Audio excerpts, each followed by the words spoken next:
ॐ सोमनाथाय नमः। ॐ मल्लिकार्जुनाय नमः।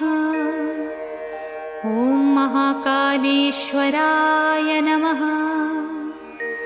ॐ ओंकारेश्वराय नमः।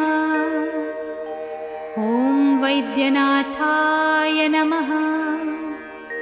ॐ भीमशङ्कराय नमः। ॐ रामेश्वराय नमः। ॐ नागेश्वराय नमः। ॐ विश्वेश्वराय नमः। ॐ त्र्यम्बकेश्वराय नमः।